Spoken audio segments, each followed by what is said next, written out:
Oke.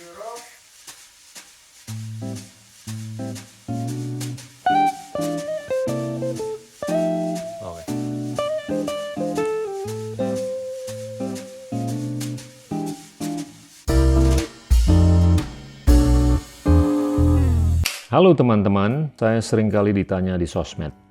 Saya ingin ikut berkontribusi untuk Indonesia yang lebih keren di 2045. Baiknya mulai dari mana? Mungkin salah satu saran saya yaitu belajar public policy. Nah, pemahaman terhadap analisis kebijakan itu memungkinkan kita untuk mengaktualisasikan solusi untuk berbagai permasalahan, apalagi yang sifatnya struktural. Tidak hanya di pemerintahan, tapi juga di dunia usaha maupun non-profit. Mantan Sekjen PBB Ban Ki-moon, Perdana Menteri Singapura Lee Hsien Loong, dan jurnalis Rachel Maddow, semuanya adalah lulusan jurusan Public Policy. SGPP Indonesia, sekolah Public Policy pertama di Indonesia dengan bahasa pengantar bahasa Inggris, sedang membuka penerimaan mahasiswa untuk batch terbaru. Untuk detail mengenai program dan cara mendaftar, atau sekedar berkonsultasi mengenai rencana karir teman-teman ke depan, hubungi SGPP Indonesia melalui link yang ada di deskripsi.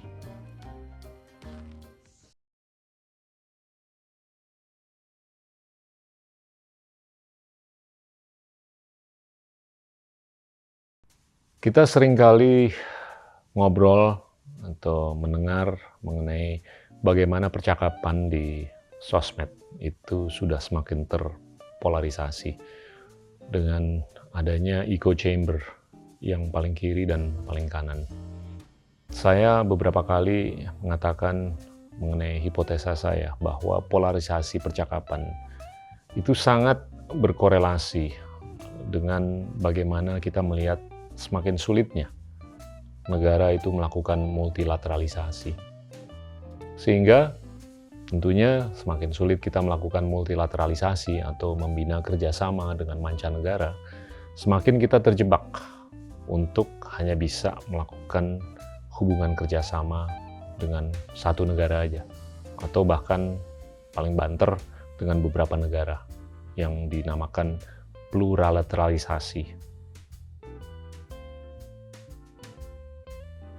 Nah, ini tentunya nyambung dengan apa yang seringkali saya angkat, yaitu konsep produktivitas. Karena kalau kita melakukan pembinaan kerjasama antara dua negara, atau hanya dengan satu negara saja, itu yang harus dilihat adalah di mana produktivitas kita. Semakin produktivitas kita atau tingkat produktivitas kita tinggi, itu semakin kita punya bargaining position yang tinggi. Dan sebaliknya, kalau produktivitas kita itu semakin rendah, semakin kita memiliki bargaining position yang lemah. Nah, yang sangat diuntungkan dalam konteks bilateralisme, ini adalah negara-negara yang memiliki tingkat produktivitas yang tinggi. Salah satunya adalah Singapura. Kalau kita lihat, produktivitas marginalnya Singapura dengan pendekatan purchasing power parity itu berada di 170 sampai 180 ribu dolar per orang per tahun. Itu artinya adalah kapasitas rata-rata orang di Singapura untuk memproduksi barang dan jasa per tahun. Itu nilainya barang dan jasa tersebut 170 ribu dolar. Dibandingkan Indonesia masih jauh di bawah produktivitasnya dibandingkan negara seperti Singapura. Produktivitas marginal Indonesia itu hanya di 24 ribu dolar. Dan ini tentunya dengan pendekatan purchasing power parity atau disesuaikan dengan daya beli yang ada. Nah, dengan kenyataan bahwasanya tingkat marginal productivity atau produktivitas marginal kita yang masih rendah, tentunya kita masih banyak nih PR-nya.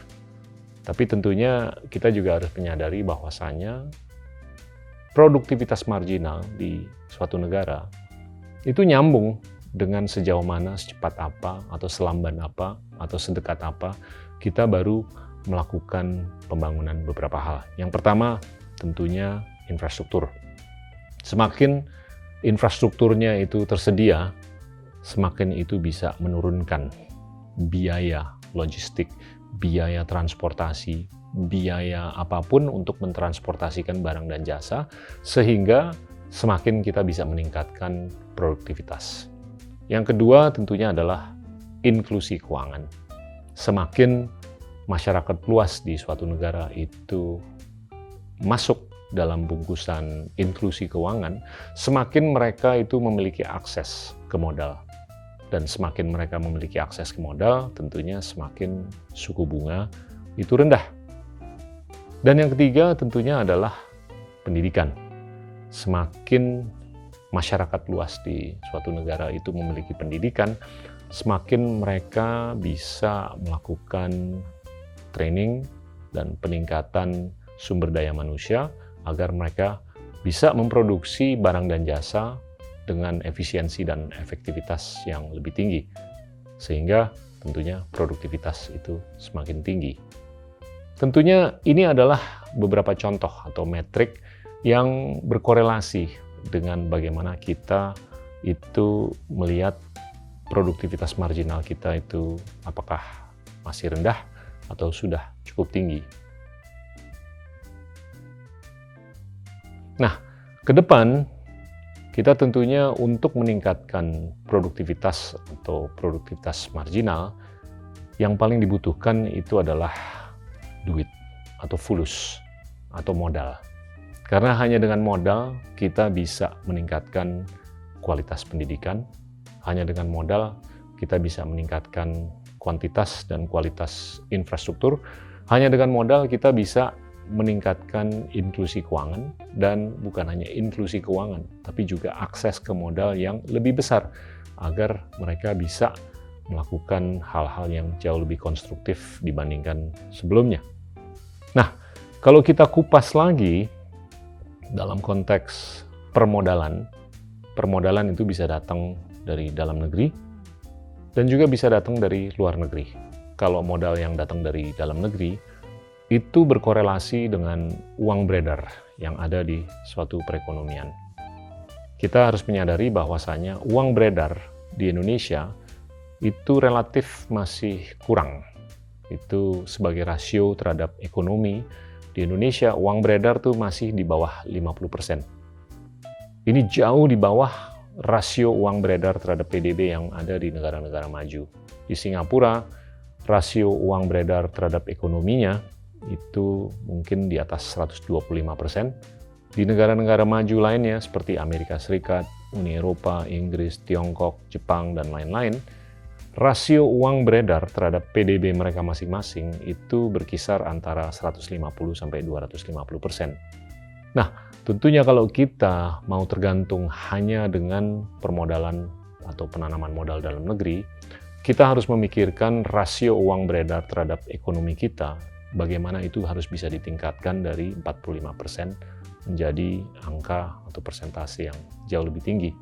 Saya berpikir mungkin yang ideal adalah bagaimana supaya rasio uang beredar terhadap ekonomi di Indonesia itu bisa secara bertahap meningkat menuju atau bahkan melebihi angka 100%.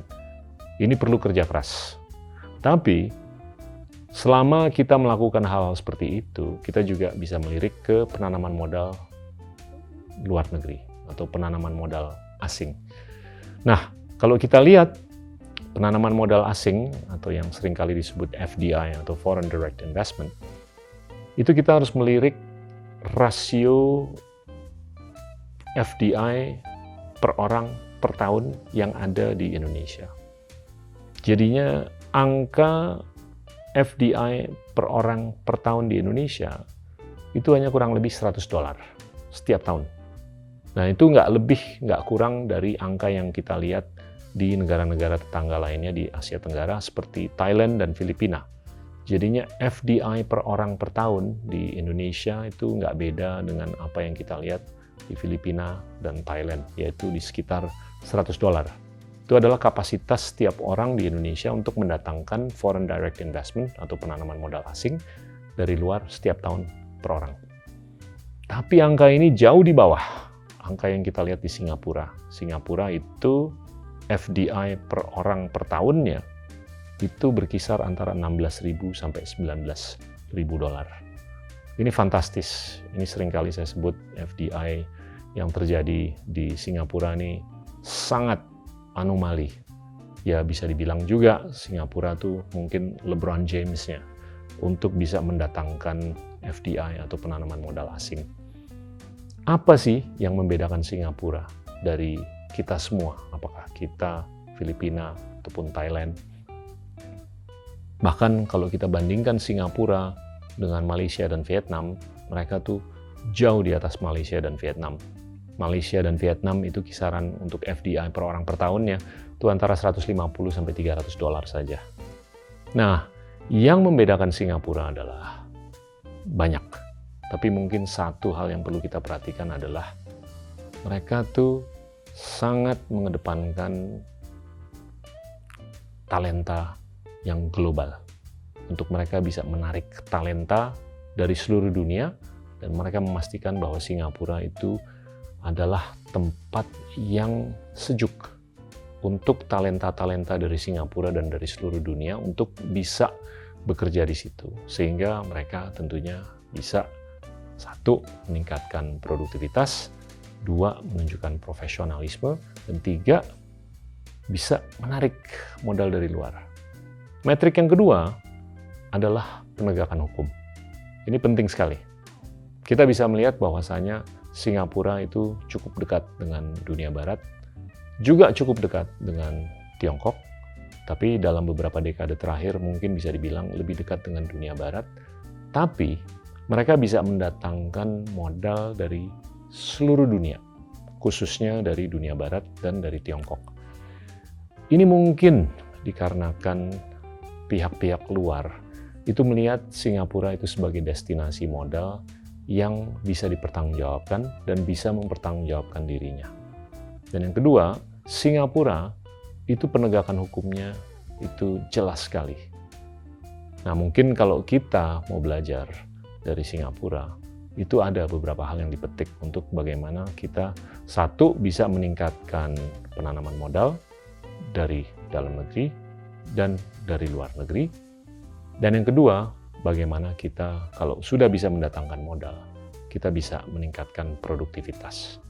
Dan tentunya kalau kita sudah bisa meningkatkan produktivitas, kita sangat bisa menyikapi bagaimana kita harus melakukan bilateralisasi, yang kalau menurut saya ini cukup merupakan tren, bukan hanya akhir-akhir ini, tapi tren untuk beberapa tahun ke depan, karena multilateralisasi ini sulit sekali untuk bisa hidup kembali. Bukan tidak akan hidup kembali, tapi saya melihat justru dalam era yang masih kental sekali dengan bilateralisasi, kita mau nggak mau harus menyikapi bagaimana kita harus meningkatkan produktivitas kita.